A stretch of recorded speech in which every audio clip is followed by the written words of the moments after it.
Donc, nous sommes à notre deuxième leçon sur concept, principe et outils de gestion de la vie. Donc, ici, comme aussi apprentissage, connaître le contexte historique ainsi que le processus d'adoption de la vie au niveau international, comprendre les principes directeurs, les avantages et les enjeux de cet instrument-là.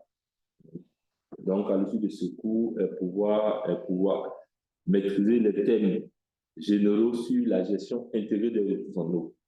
Donc, cette leçon est structurée en 5 sections: contexte et historique de l'AGI, principes directeurs de l'AGI, définition et objectifs, avantages et enjeux, et mise en œuvre de la gestion intégrale. Donc, comme introduction, on sait que l'eau est source de vie.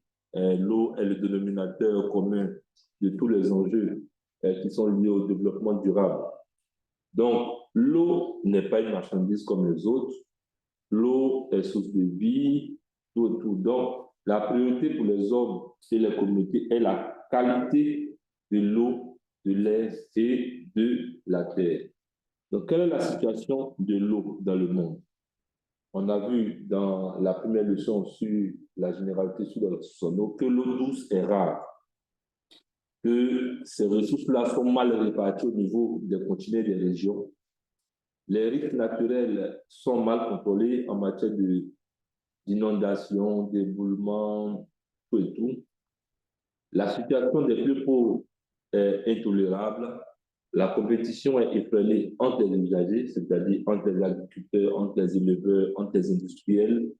Les gaspillages sont inadmissibles. La pollution des eaux augmente sensiblement en fonction de notre mode de vie, de la densité de la population. La réforme nécessaire tarde à venir et les moyens financiers sont insuffisants. Voici un peu la situation préoccupante de l'eau dans le monde.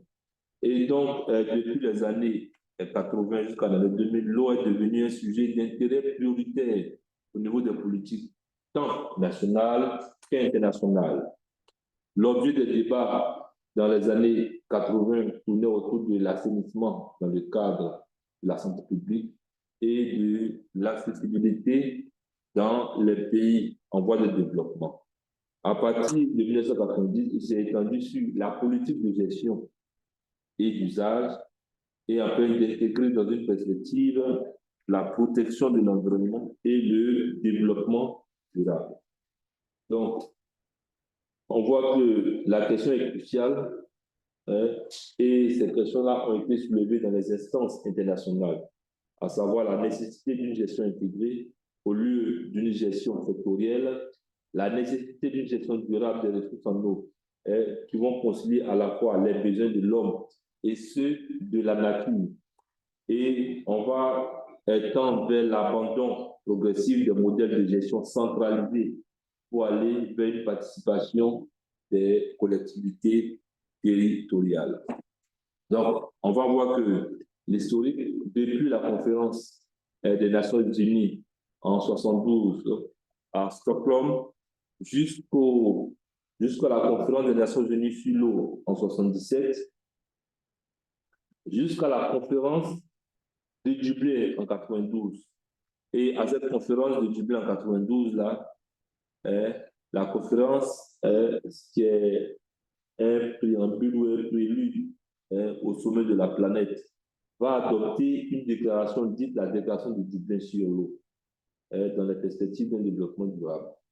Cette conférence de Dublin là, va adopter 4 principes directeurs et un principe d'action définissant formellement les principes de la gestion intégrée des ressources en eau. Et cette conférence-là va proposer la création d'un Conseil mondial de l'eau. Et ainsi de suite, donc Conseil de l'eau, on va aussi créer le partenariat mondial sur l'eau, le forum sur l'eau. Et comme je disais, à cette conférence-là, on aura les 4 principes directeurs sur la gestion des ressources en eau. Comme premier principe directeur, on dit l'eau est une ressource limitée et vulnérable qui est indispensable à la vie et au développement.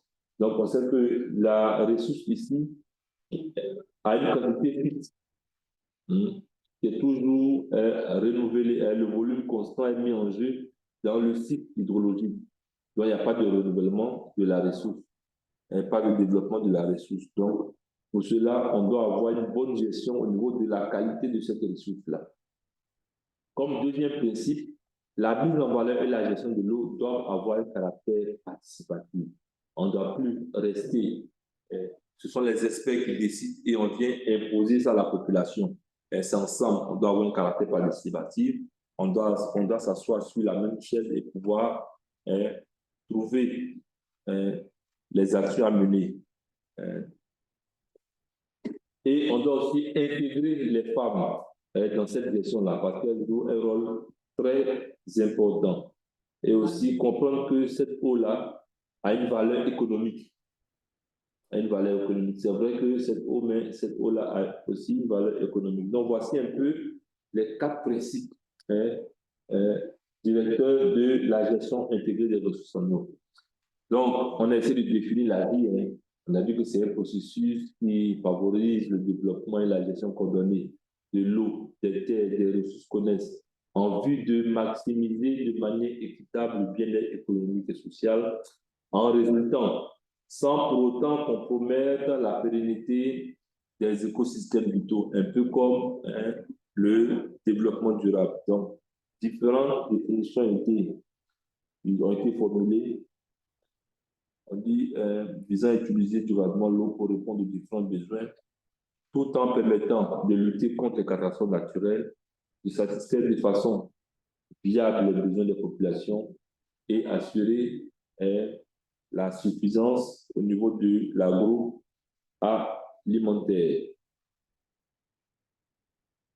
Donc, l'objectif même principal de l'AGI, c'est de trouver un équilibre entre utilisation de l'eau et protection et conservation, c'est-à-dire trouver un équilibre entre la ressource et la durabilité. C'est un peu ça. Donc, on a ici le Conseil de l'eau va fixer 3 objectifs principaux. On ne va pas revenir dessus, vous avez déjà. Donc, quels sont les avantages de la gestion du cycle en eau?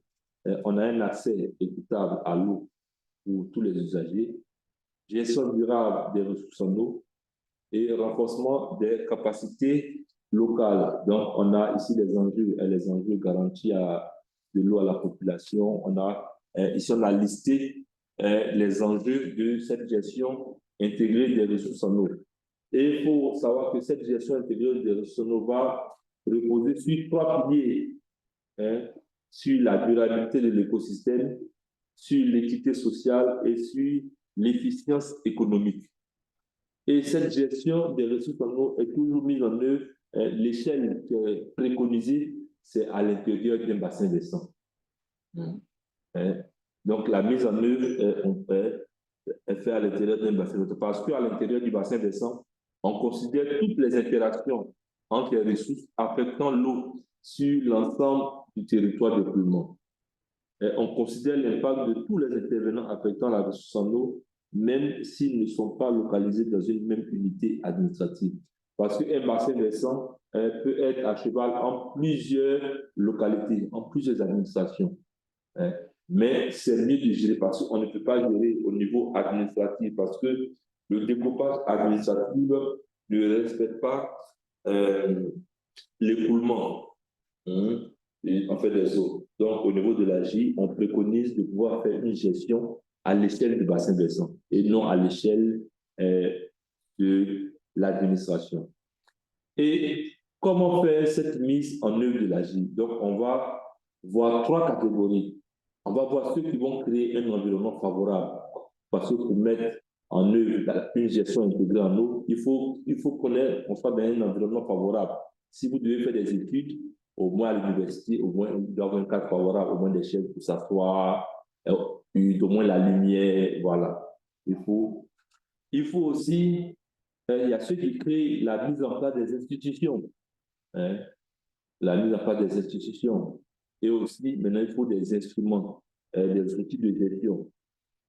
Donc, ici, ceux qui vont créer un environnement favorable, c'est tout ce qui va rentrer dans le cadre politique, parce que le politique va avoir l'initiative et le politique va demander au législatif de définir un cadre législatif et enfin de mettre en place des structures qui vont financer.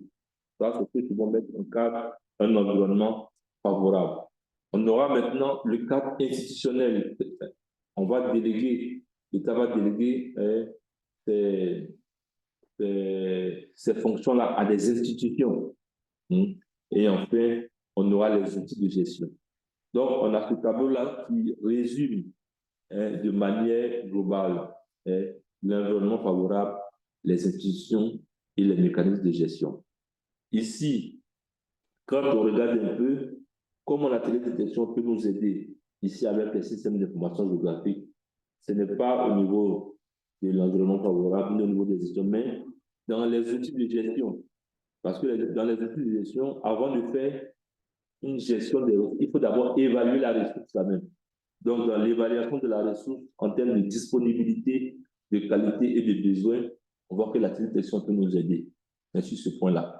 En matière de mise en place d'un système de communication et d'information, parce que s'il y a plusieurs usagers sur la ressource, il faut mettre un système d'information en place. Pour dire qu'ici, les agriculteurs, là, ils font une fonction de combien de mètres en fonction. Ici, voici les éleveurs, voilà, donc on a une base de données.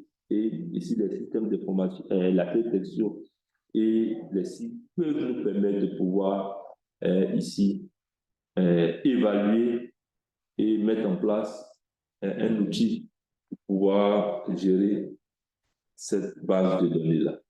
OK, donc voici un peu récapituler la leçon 2 de notre cours qui était intitulée c'était les outils d'hélice. Voilà, donc ici, c'était concept, principe et outils, voilà, de mise en œuvre de gestion de la vie.